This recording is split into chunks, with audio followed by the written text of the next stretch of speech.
when I look at PR, when I talk about PR, I'm not just talking about press. That's one arm of it. Absolutely. I'm talking about more so relationships with our public, relationships with our clients, with partners.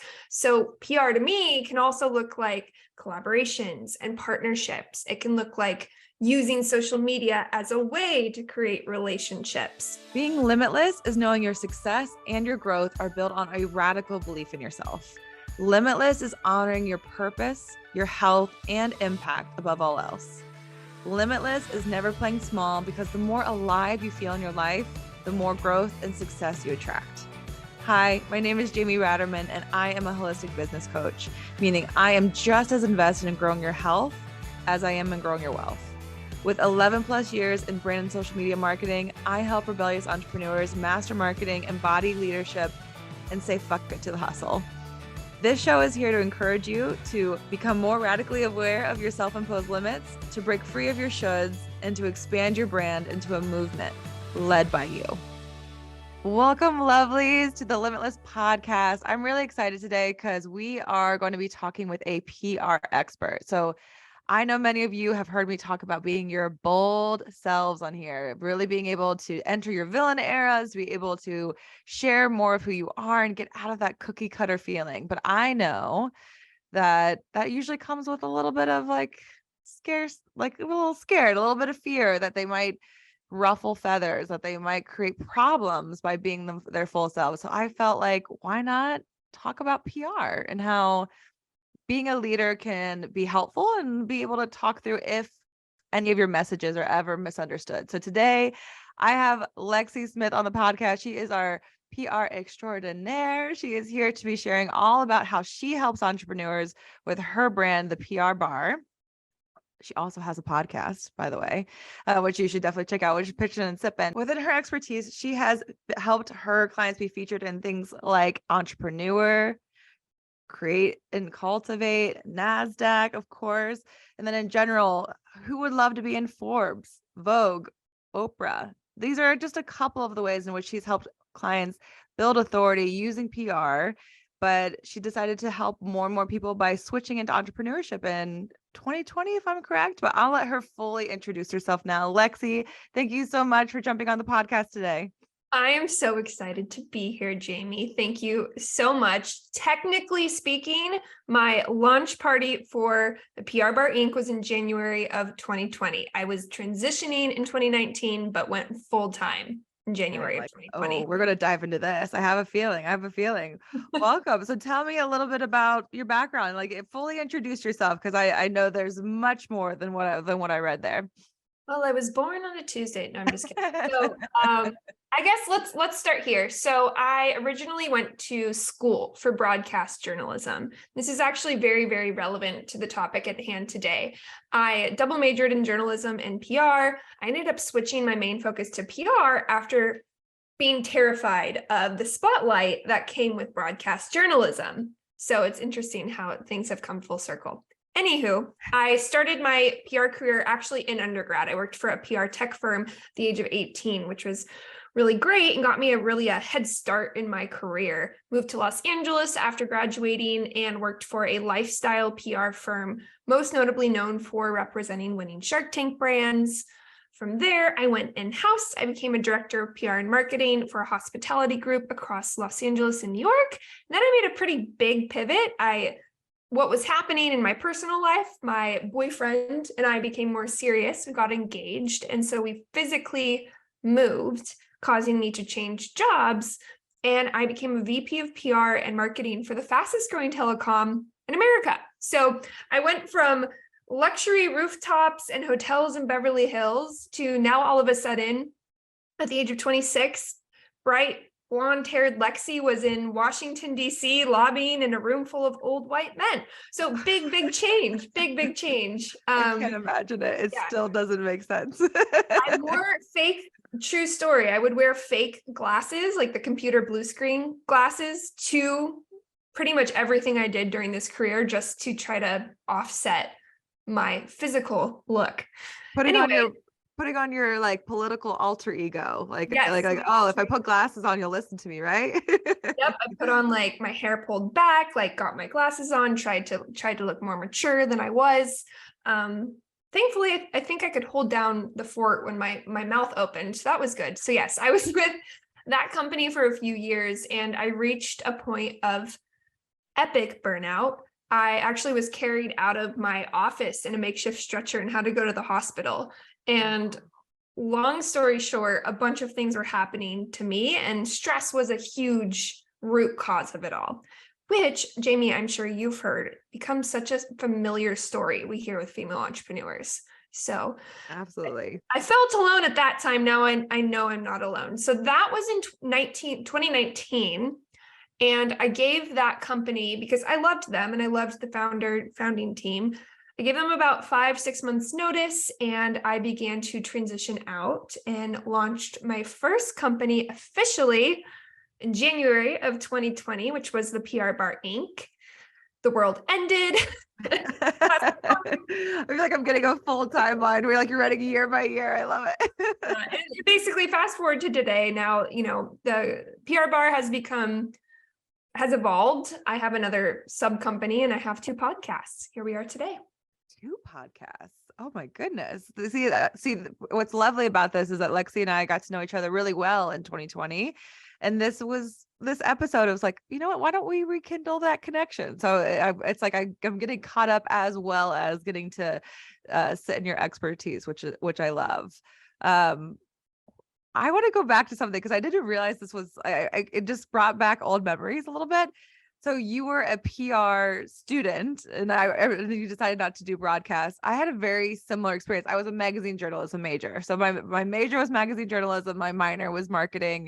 It ended up working fantastically well together and all of the things. But I just remember, because I have to ask if your journalism school or was similar to mine, where that was like the cliques, like the broadcast kids, the PR kids, the newspaper kids, like the online, and then the like it was all of them had like it was that scene from Mean Girls, because the broadcast people all had their enunciations. You could hear them from across the room. They really thought they were hot shots. Some of them were. I'm not saying anything wrong with that for anyone who's listening. But I remember going like thinking to myself like, oh, I don't want to be on camera. And now that's half of what I am on. Ironic, right? No, totally the case. We had a TV station that I was a part of. And I mean, like, look, let's call it what it is. If you're someone who wants to physically be on camera, typically there's a confidence and or an ego that comes with that, probably a little bit of both, which lends itself to a certain personality type. So I don't think that's a wrong stereotype by any means. There's definitely the cliques there. Totally. It's still to this day, I remember like the hot debate of like the online journalists versus the newspaper journalists, like going like, it's never going to pick up. The newspapers are still the best. It was like, oh, this is so fun. But yeah, you brought back old memories when you said that. But I want to ask a little bit just before we get into like how entrepreneurship is going, like whenever you kind of look back now on that burnout moment when you needed to be carried off, and just like your mentality about work, what was it then? And kind of thinking about how you do run a number of things now, how different is it? How different is your approach? Yeah, very, very, very different. I was always a great employee, meaning I would do anything, everything, all the things 24/7. Like, you would love to have me as an employer, right? The flip side of that was lack of boundaries, hugely. The big difference between then and now is I know my health now, and I know my energy levels, and I'm able to kind of plan my day accordingly. Although, like, full transparency, new mom over here trying to refigure that out in this season of life. But that's the big difference, is I would run myself to empty back then, repeatedly. Now I know the signs. I know what I can't handle. I know when my energy is going to be depleted. Yeah, it sounds like boundaries are a big deal. It was hopefully I can share this, but Lexie was telling me before we turned record on was that she's like, I lovingly asked my singing nanny to get out of here so we could have this podcast. like she was singing so lovingly to my child, but I lovingly kicked her out too. I was like, I love that you're singing. Keep doing that. Can you please go on a walk and sing? Oh my gosh. This is what I love though, kind of about this conversation is I think I'm a corporate dropout, like most entrepreneurs. Like we found that we just didn't love it. And part of that was exactly the same thing was that I really thought that a skill of mine was being adaptive, being able to do many things and help people, and depending on no matter what department they were in. And while I still do see that as an asset because social media is always changing and it's helpful for me, there was the other end of the spectrum where I worked constantly that I was like, oh, you want to give me something? Sure, I'll keep working. Like, sure, I've got this. And I think something that's always missing around the debate or the conversation of like being your own boss is it sounds luxurious. But whenever you switch over to entrepreneurship, you just like those patterns they stick like, oh, the person that thinks they can do everything, or the person who's taking on new work. So how do you feel, was it just a nice switch when you decided to start your own business, or how did you, what were the steps to help you kind of understand your own energy levels? Yeah, so it was definitely a journey, and I have to give a shout out because the founders, the CEO and the general manager of that company, they're actually a husband and wife team, really, really helped me in my health journey. They were very supportive of me. And so that moment I had a lot to actually like physically heal too. There was mental healing to do, but then I couldn't walk pretty much for like 3 weeks. Oh, wow. And so it was a very, very, very big wake up call. And I had to start by cutting back how I worked for them. And then as I built my business on the side, or my thought of my business, I did so with health as number one. So I haven't, knock on wood, I haven't made the mistake again.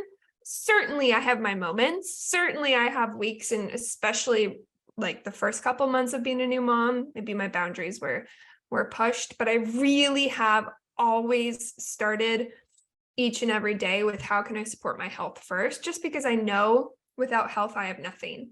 So I think I learned a lot of the hard lessons prior to this switch. New challenges have come up in entrepreneurship that I didn't predict, but the health one, luckily, I've been able to keep pretty good. Speaking music to my ears. This is all what this podcast is about, being able to know that health always comes first. And I think that is what I think is one of the biggest perks of entrepreneurship. I love hearing that on the corporate side of things, that there was support there. It wasn't like they were pushing you too hard, but it's also understanding that like this stuff gets to be like a part of your bottom line. Like, how well did you sleep? How well did you do those things? I love hearing that health is first. That's amazing. So tell me a little bit about how you help clients. How like who in general do you normally help? Like, tell us why you think that PR is so profoundly helpful for entrepreneurs, solopreneurs, small businesses, and anything in between. Yeah. So when I first launched the THEPRBAR brand, it was purely and solely a coaching business and resource hub. So education was always at the heart of the brand. I started sharing resources before I even monetized. I looked back at my career through agencies, through in-house, and saw the theme that when a given founder or a team really understood PR holistically, they were significantly more successful. When I look at PR, when I talk about PR, I'm not just talking about press. That's one arm of it. Absolutely. I'm talking about more so relationships with our public, relationships with our clients, with partners.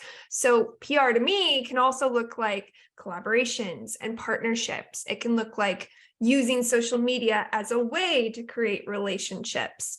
So I really felt like this burning desire to help small business owners and entrepreneurs learn that and then learn how to leverage it themselves.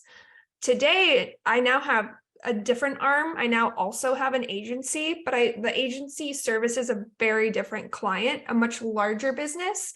I do think there's a lot of power in starting your PR journey in-house or doing it yourself, so you can just really, really understand and cultivate relationships from the ground up. I love that though. I think that's one thing that I feel like comes up a lot with many different types of marketing. For me, like I help people with their social, their brand, and then creating that marketing ecosystem. And there's a quick, like, I just want someone else to do it for me. And like, and I understand that, like, adding another thing to your plate, I can hear it. I understand, but there's usually a bit of like a gap in like energy, like how much energy they got to put in to get people to understand their brand, or really be able to, like, for you or for anyone who's trying to help a business, if you guys don't have to understand, like, what kind of content are you known for? What do you want to be represented as? What are your brand colors? If you don't know these like things, it's hard to actually help those brands. So I feel like whenever people ask me, I'm like, the best way for your business to grow without wasting money, time, and energy is that you get these marketing and, for you, these PR basics in place. And then when you do need to hand it off, it's a discussion. It's not like, did you do the thing? Okay, I don't know what you do, but go ahead, keep helping me. Like, that it happens a lot more, especially with ads. And people don't want to learn ads for Facebook, which, again, I understand.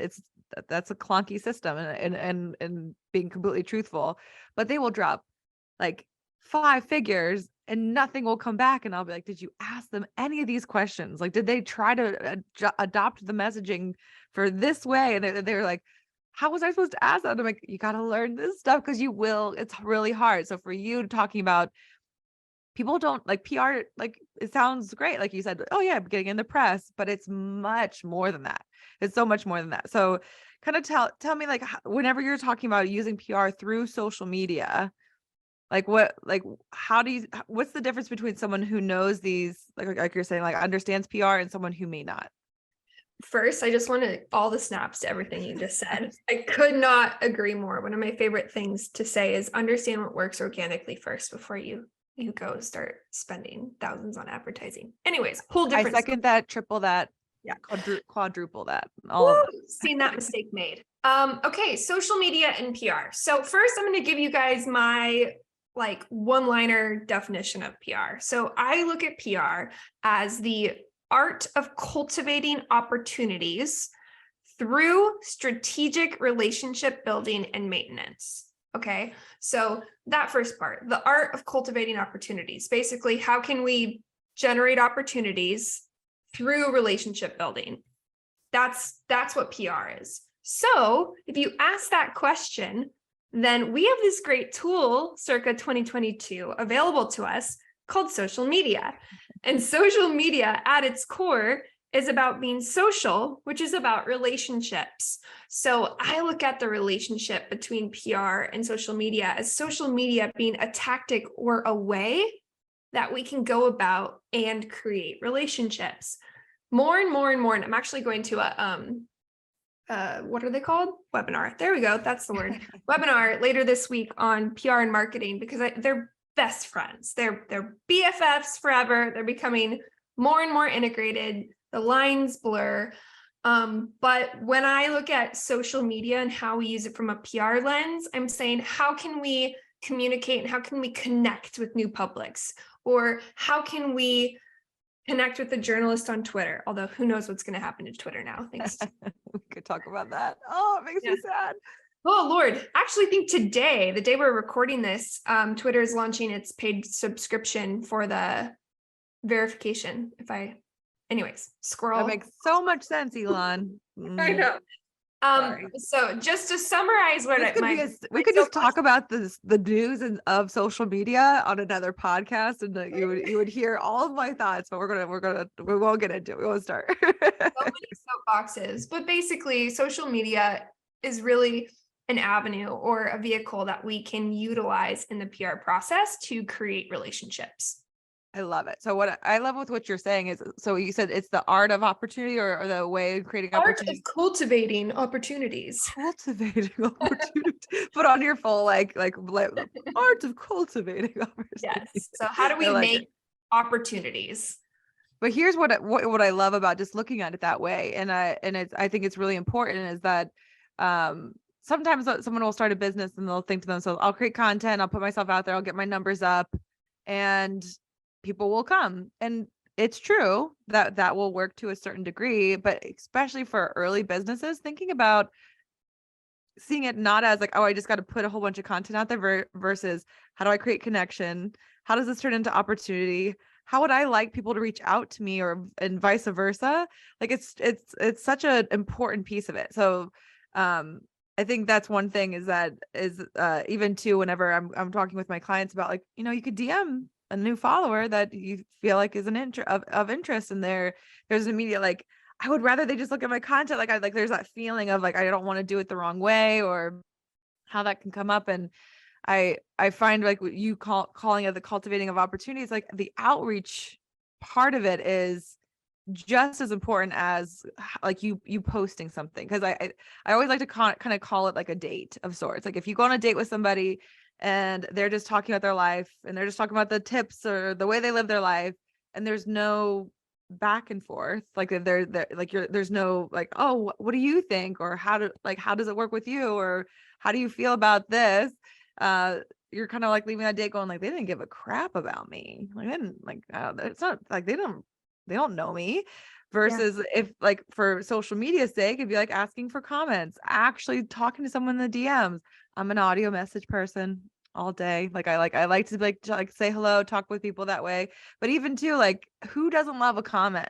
Who doesn't love just cultivating this relationship? So would you say at the basic level, if someone was just wanting to start to cultivate connection and relationships? Sorry, I just wanted to like, I love the way we did that. Like would simply doing and reaching out to some of their followers be like step one?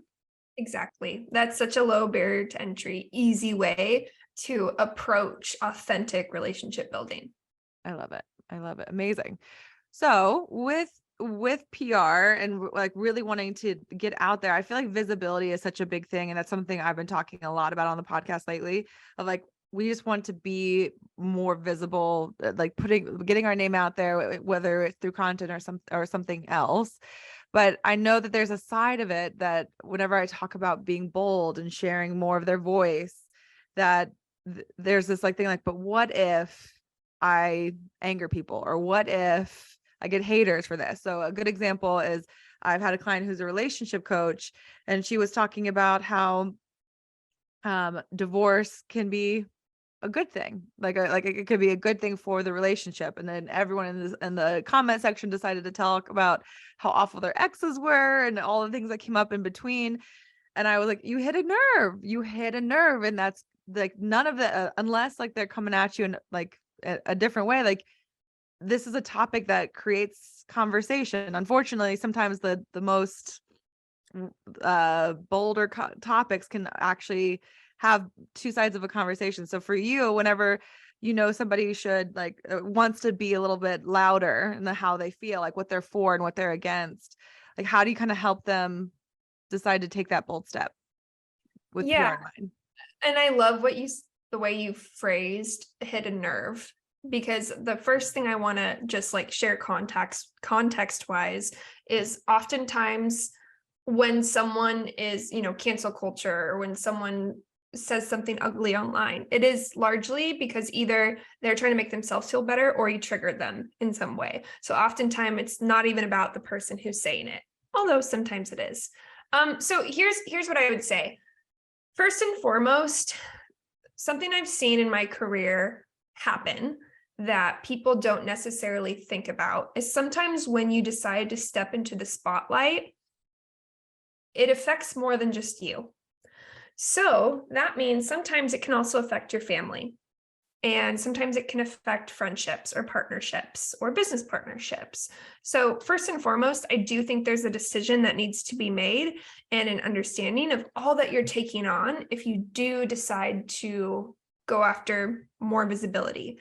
There's a beautiful opportunity through visibility. You can impact more people, you can reach more people, you can influence more people. But with the spotlight also comes a lot more trolls, we'll call them, right? So first and foremost, it's making that decision. I actually usually encourage my founders and CEOs to have conversations, open conversations with their family members.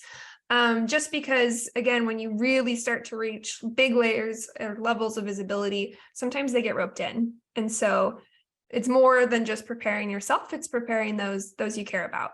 It's just one thing I don't think is talked about. No, I think that's a good topic though, for just a moment. Like there's like, for instance, like my fiance sometimes gets on my social, and I like just to bring this to a micro level in some way, is that I will never put something up that he's not happy about, even though I know that in general, like people love to see that. Like I've gotten through, like, I wish you would post it more. And I'm like, I would love to, but there's a side of it kind of like setting the ground rules a little bit. And I think that there is a school of thought that the more personal you can be, and that means like sharing as much as you can, the better it is. And on one end of the spectrum, that is true.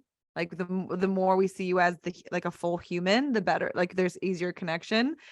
But doing it in a unintentional way where you decide to share your friends and share your boyfriend and share with these people, and they don't really know that you're kind of doing that, can cause like other problems. Like I've had this discussion in a mastermind before, going like, well, my dad never wants me to post him whenever I'm home, and but we're having good discussion. I'm like, then don't post his face. Like then don't do these things, because it's only going to cause like a rift there. And it's like even like kind of talking about that spotlight piece is it's also knowing that, yeah, when you do jump into it, even though I like to lean more towards the beneficial side of it, it's being able to like set the terms of what your spotlight is, especially with the people you care about. I love that you brought that up first. Yeah, and very quickly, I've seen a CEO before very transparently share his background story, and that got significant placement. And then all of a sudden, his parents' friends saw the article. Now, all of a sudden, like dirty laundry was being aired that they weren't prepared for. And so just realizing that it can impact more than just you. So that's the first thing. The next thing is to know that no matter how much you prepare, no matter how perfectly you plan, you're never going to have 100% of the population on board. I mean, it's just like the world doesn't work that way. Someone is gonna say it again. Just say it again. Like not everyone's gonna like what you say. It's just what it is. I don't care if you have like Olivia Pope on your side or who you have in this world, right? Like you're never gonna please everyone, and that's just the reality of it. Knowing that, I think it's really important to think, whether it's independently, if you're a solopreneur, or with your team, about how you really do feel about some larger issues. You're allowed to have a controversial opinion. Just know that if you have a controversial opinion, it's going to set off some nerves. And I always encourage people to educate themselves, to be able to have something to stand on behind that opinion, especially when we start getting, more controversial in our topics at hand. Totally. I would agree with that. I haven't thought of Olivia Pope in a while. It just made me like, oh, right. Olivia Pope. I love that. I mean, I think, but a part of there's something that it's a side of it that's healthy, that the more that you do share and then people don't agree, like that there's a side of it that is good. Like you like being able to learn that your perspective is your perspective, and being able to adjust that. I think in a small level, there was one time I had posted about something I help clients with their inner critic, where I'll have them name their inner critic, so that it's just, you're realizing you're having a conversation with your thoughts instead of just like, this is how I feel about myself. Mm-hmm. And I was like, you can tell her to like buzz off. You can tell her to like leave you alone. And then someone in the comments goes, I actually like to befriend my inner critic. Like that was like her, like, she's like, I don't like this. I disagree with it. And I was like, oh, really? Tell me about what that feels like. And she was in my DMs going, I'm so sorry. Like, I don't want to be a hater. And I'm like, this is discussion. Like, unless you're like pointing fingers at me, like, you little bitch, I don't like this at all. Like that side of me is like, okay, I'm allowed to block you, or I'm allowed to delete your comments, versus like if someone that's going like, I actually have a different perspective on this. And I think there's a side of like we don't want as creators and brands, we don't want disagreeable followers. We want people who are like, tell me more, or why do you feel that way? Like in general, a community means a lot of different voices feeling heard. So as far as like, if someone is starting to put themselves out there, whether it's political, whether it's just like how they feel about certain trends, or like it can be any one of these subjects, how would you tell them to kind of like handle maybe their comment section, or handle like what might feel like backlash at first? Yeah, I think the first thing you need to do is try to look at it very objectively. If that meaning each comment. So we'll stick on social media for now. Try to look at each comment objectively. If you really can't get neutral when you're looking at those, then I don't know, phone a friend, talk to your business coach, Jamie, tell someone, have someone else come in and really try to look them from a place of neutrality, and then look for the ones that have merit, the ones that have opportunity for conversation, or maybe there's an opportunity to learn, and then see if there's any that are just the hater mail, right? The ones that are just hater mail, that's trolls are going to troll. Like, it sucks to read, but just know that there's no merit. I like to envision like a really creepy dude in his mom's basement, right? He has no life. Even me saying that might be controversial, or just know like there's something bigger that's triggering them, and you can decide to either ignore those, you can block them depending how dirty they are, and then really just focus on the ones that have an opportunity for conversation. And I loved what you just said, Jamie, because that's exactly how I would encourage people to handle most comments. Is there an opportunity to ask a question back, to learn more? If something they said has validity to it, I also think humility is huge and really important. And can you learn from what they're saying? Can you spark a conversation that's going to be helpful for you, for them, and everyone reading? So really I think the biggest first step there is looking through from a place of neutrality and ciphering out what has merit, versus what is just hater mail.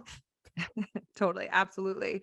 So I think the reason I kind of want to bring this up is that usually that there's just this general fear of cancel culture in general. Like if I put myself out there, I want to have haters, or if I put myself out there, or really, really share who I am, people are just going to hate me. And I think there's one side of this that I go like, do you really have some hateful thoughts that you want to share? Like those are the first things that come up, but kind of using as an example, Kanye and anti-Semitism, everything that's come through recently for him, and how that's just like had him, go into a different place. Like whenever someone's talking about cancel culture, do you think the fear is actually real first? Like, is it like cancel culture, I feel, comes from, in my opinion, like really drastic, like hateful speakers more than someone who's like just saying like, I don't like this brand that much. Like there's I think there's a difference in that.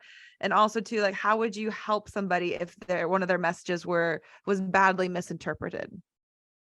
So, I mean, I think, yes, cancer culture is real.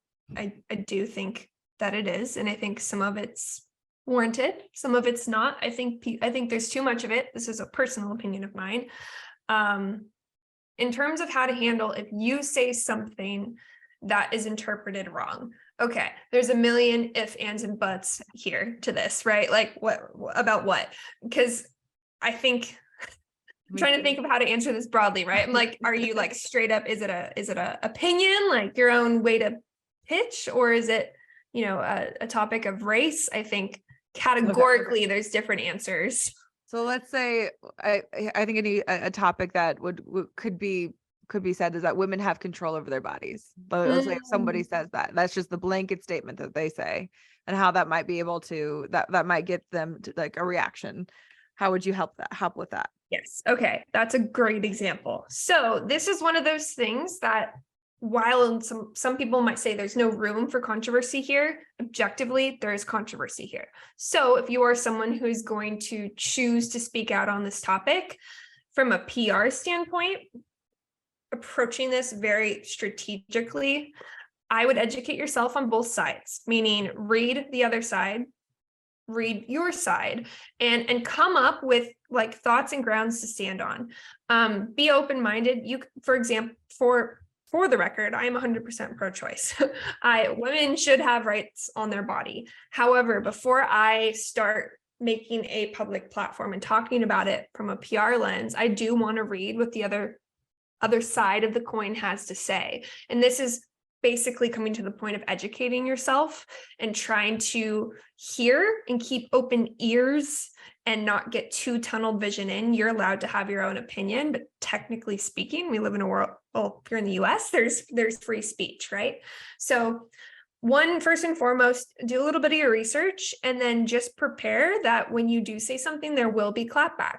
And you can prepare what I call clapback statements. You can probably predict what some people will say.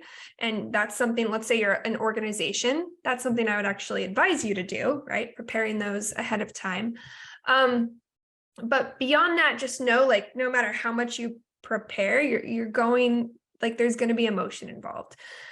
The biggest PR advice I can ever give anyone is, and I literally, Jamie, I'll show you, no one else can see this, have this sticky note on my desk, is get neutral. Okay. Get neutral. Okay. Before unleashing yourself, get neutral. So much of cancel culture, so much of what goes wrong is when people respond from a place of emotion, especially on these heated topics. Rather than from a place of compassion, rather than a place of humility, rather from a place of open ears and listening and having a conversation. You said it really well. It's like people just automatically get closed off to their way of thinking. So that was a lot. I'm going to stop. No, that's fantastic. I mean, ultimately, I think what happens is that in general, a lot of when people are sharing themselves, it's like holding a mirror to everybody who follows them or everyone who engages with it. So I think within what you're saying, one is it's usually doesn't mean anything about you. Like when, like I think so, like people will internalize it, like, oh, they don't like me or they're being mean to me. And yeah, there might be the troll type of people, of course, but most of the time it's like they're reacting to their own life experience. And how like that can sometimes like really just like elevate them. And even too, I had a grief coach come through before, and like her message can be misinterpreted all of the time because she's helping grieving widows, and somebody will say like, you're profiting off of grief, and it's like, I see that this is the positive things that are coming from it, but you looking at it because you're not in the place to see my story of where I'm at right now. Like I hold space for you, and also want you to like try to have that conversation. I think that can be a big part of it. But what I love about what you're saying is that, yes, it's like get neutral, understanding both sides is a huge piece. Like being tone deaf is kind of the issue.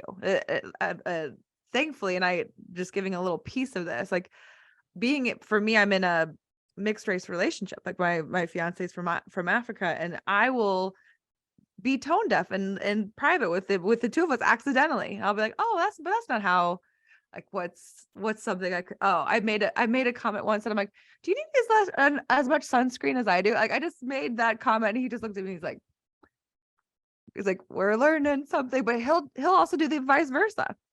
But like the idea is that like I get to learn about these things because I have people that will give me the other side of it, and I'm willing to do that.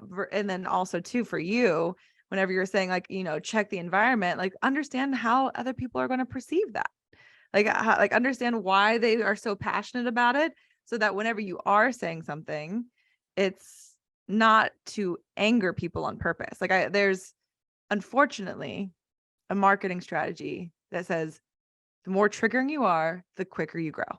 And it's not my strategy, but it's because like people know that it's going to create a lot of conversation. They'll get more views on their posts. And what it is agreeing to be tone deaf sometimes. Yeah. And I think your personal example was beautiful, Jamie, in the sense that that's one of those situations where, first off, let's all remember we're human. We're gonna mess up. Again, I don't care who you have on your team. Humans, we're all dealing with other humans. So until we're talking about PR with robots, like there's going to be, emotion involved. And so keeping open ears, listening maybe to where you got it wrong, allowing people to knowing they're allowed to have their own opinions, and course correcting if needed, and the example of Beyonce, oh, I didn't think about it that way. I'm so sorry. Like, owning up to it, I think is a big part as well, if and when needed. But there are also situations where you can stand your ground. And so again, just looking at the merit of a given comment, and is there truth behind it? Is there something to that? Like, do they have a point? I guess is what I'm trying to get at. Yeah, totally. Being able to like, okay, am I learning something here? correct. So I feel like there's like a to be or not to be question that falls into place. I just want to just put it out there. Is there such a thing as good or bad PR, or is all PR good PR? I definitely, that's funny. I read about an article on this once upon a time. I do believe in bad press, or bad PR. And the reason I believe in bad PR is if you start with a goal. So let's say your goal is to sell more coffee mugs. You are a coffee mug person. And that is your goal of PR. So you're going after press to sell more coffee mugs. And you start getting press that is saying that you have the cheapest mug on the earth and don't buy it. That is not conducive to your PR goal. That is a bad PR move for your goal. So I think it's how you look at it. It kind of goes into line of that, what you were saying, the strategy of, the more controversial, the more eyeballs, sure. But was your goal more eyeballs? Because if your goal is just more eyeballs, then fine. Maybe all press is good for that goal. But if that's not your goal, then bad press definitely exists. You want it to turn it into something for sure. I feel like the Kardashians do this fantastically well. Like they understand that if they say something, everyone's going to get mad, but everyone's going to hear their name and hear it more often. I think I was even having this discussion with a client of mine the other day, because she was like saying, like, when Kim Kardashian says nobody wants to work anymore, like that, I feel like it was a few months ago, like no one wants to put in the hard work. And my brain goes, they're smart enough to know that was going to cause like a flare up, because they know that they're seen as people who've just like fallen into riches by living their lives. Doesn't mean they haven't worked for it. But in my mind, I go like, they know how to like teeter between the two a little bit. Like whenever you see like celebrities like this, like get this like big, like a flare up is what I'm going to call it for now. Like, how do you look at it in a way that's like, oh wow, they know what they're doing? Or is it kind of like, oh, I hate when people do that. I think it all goes back to like, what's the goal? If the Kardashians' goal is to stay top of mind and make headlines, then they're doing a phenomenal job. If their goal, they are a reality show. They're like, they know that if they're it's going to be a good episode. It's on brand. It's very on brand. But if your PR goal isn't that, and your goal isn't just for headlines of any sort and drama, then I think scandals can be bad, or counterproductive to your goal. So basically, in my mind, it all stems to what's your goal of PR. Totally. So I just got two more questions for you, because I thank you so much for kind of launching through this with me. But we've talked all about like what can come up and what can happen when we start to kind of share more of our opinions and maybe a little more about who we are online. And in what way, like, because I don't want to end this episode being like, oh, be scared of these things. Like in what way would you say, like, to somebody who's ready to really share more of themselves, has done the spotlight, promises to look at the environment that she's going to be talking into, like how would you tell them, like, what, doing PR, no matter what, is going to be beneficial for you, putting yourself out there is going to be helpful? Like what kind of advice would you give her? Yeah, I think it's really, really, really important to know your why. Now, look, we say this in a lot of different business senses, right? Why? What is our why? What's our mission? But really, from a PR lens, what is your why? Are you wanting to do press to be able to share your thoughts with a broader audience for thought leadership? Is your why connected to impact? Are you, a brand Tom shoes, and the more sales you get, also the more you can give back? Being really, really clear on your why is going to help remind you the power that PR has, because as you get on bigger stages, as you get more eyeballs, you have the power to make more, you have the power to impact more, and you have the power to influence. So a lot of good and a lot of opportunity can come. But what helps get you through those lesser fun moments is remembering that why and why you're doing this. I love that. I would apply that to every single thing you do in your business. Like, why this offer? Why now? Why do you want to post it? Like, in general, the more we can be intentional, everything that comes with it, good or bad, we understand it. So I love that. I love that piece of advice for sure. So Lexie, this is the Limitless podcast. And so it's all about being able to know that we can create these limitless lives and businesses. But I love to ask my guests, what does limitless mean to you? No bounds. The sky is not the limit, because then there would be a limit, right?